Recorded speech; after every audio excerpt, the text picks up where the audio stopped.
is a present possessor.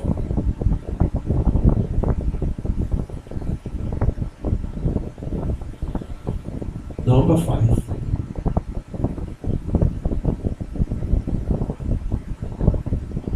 God rewards faith.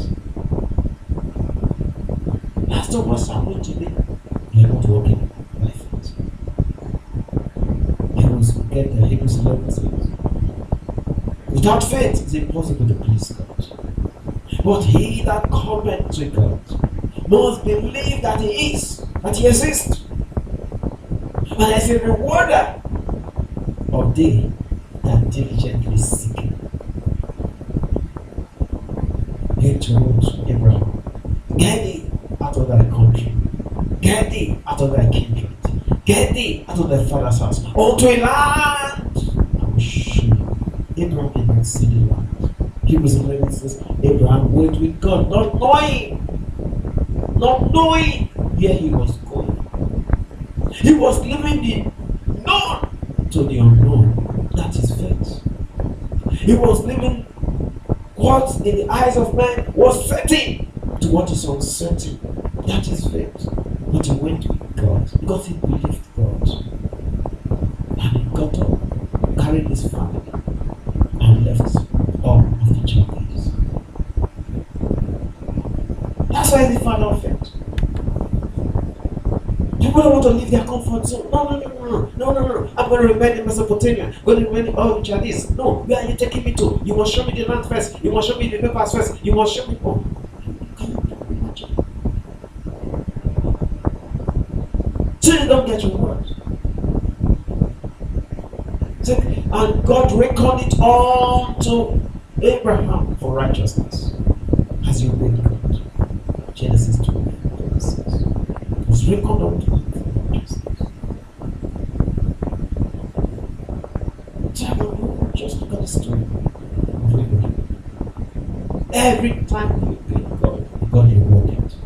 Every time you obey God, He got rewarded. Every time you obey God, God rewarded him. God wants to reward you today. Just obey Him, trust Him, and obey Him. That's the song of faith. Trust and obey. And God will reward you.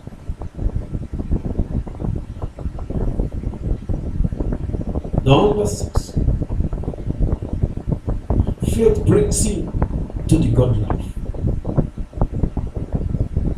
We walk by faith. God walks by faith, not by sight. We walk by faith, not by sight. That's our life today. It's a pattern, it's a spiritual design. A pattern is a spiritual order. A pattern is a spiritual example that we follow. It says, walk by faith, not by sight. Not. It says, walking by sight is forbidden. Walking by sight is forbidden. We don't do that. We walk by faith. We look not at the things that are seen, because the things that are seen are temporal. We look at the things that are not seen. Things that are not seen are eternal. They are laws of faith. To live a life of faith. Faith is a life. It's not something you do because you want a car. It's not something you do because you want a house. No, people think it's a principle that you apply to get a car. It's a principle you apply to get a house. It's a principle you apply to get a job. No.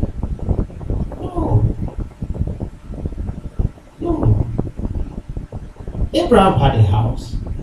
So he didn't need to apply the principle. God said, get out of thy country, thy kindred, thy father's house. He didn't need to live there. So what about material things? It was about trust in God and obedience to God.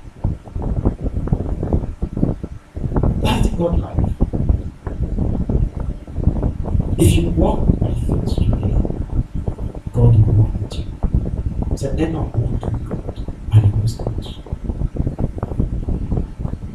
Just walk with God. Just walk with God. Number 7. Final point.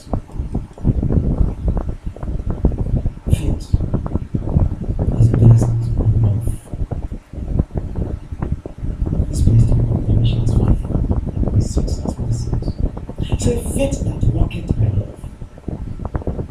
Say circumcision and uncircumcision profited nothing. Say but faith that worketh by love. Without love, your faith is imperfect. Without love, you don't have faith. Let me just be clear. You don't have faith. God's faith is based on God's love. So when Abraham left all of the Chaldees, left his father's house, left his country, left his kindred, it was not based on greed. It was based on love for God. When he sent Hagar away, it was based on his love for God. God said, send her away. He sent her away. When he sent Ishmael away, it was based on his love for God. God said, send Hagar away. Send the bondwoman away. Cast out the bondwoman and the child. And he obeyed. So everything in life, you will have that situation between the love of God and the love of man. Between the love of God and the love of the world. That will tell us whether you have faith or not. For God so loved the world that he gave us Jesus by faith. Everything God does is based on love. Faith is based on love. If you can't love God, you will struggle to come to church. If you can't love God, you will struggle to pray. If you can't love God, you will struggle to fast. If you can't love God, you will struggle to go for evangelism. What is missing is that you don't love God. Maybe you love yourself. Maybe you love the world. Maybe you love the senses. Maybe you love the flesh. But you don't love God. So every time you see people struggling with faith, no, they're actually struggling with love. Yeah. They're actually struggling with love. Love of God. There are several things I want to say. So we move to Hebrews chapter 11.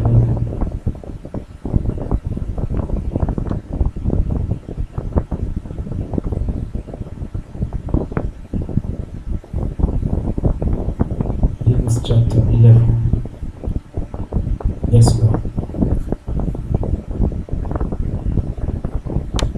Now, faith is the substance of things hoped for. God defined faith for us. So faith is the substance of things hoped for. What is substance? Substance means the assurance. Substance means the certainty. Substance means the assurance. Substance means the certainty.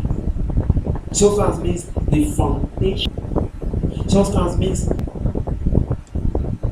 on which something is built. See, faith is the substance of things hoped for. Things hoped for are things of the future. Just hope. Just we are saved by hope. That's what Romans says. Say, but hope that is seen is not hope. So hope is unseen. And hope is about the future, a confident expectation of a future good. So it tells us. He said faith is the substance of things hoped for. So faith is the assurance that the things I'm looking forward to in the future are mine today. I don't know if you got me. Faith is about the present. So faith is a present possessor. Hope is about the future. Hope is a future possessor.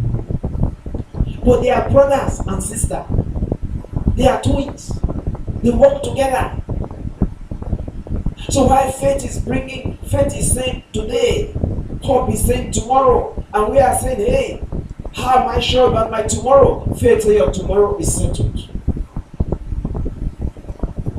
Your tomorrow is settled. That's what faith is saying. Don't bother.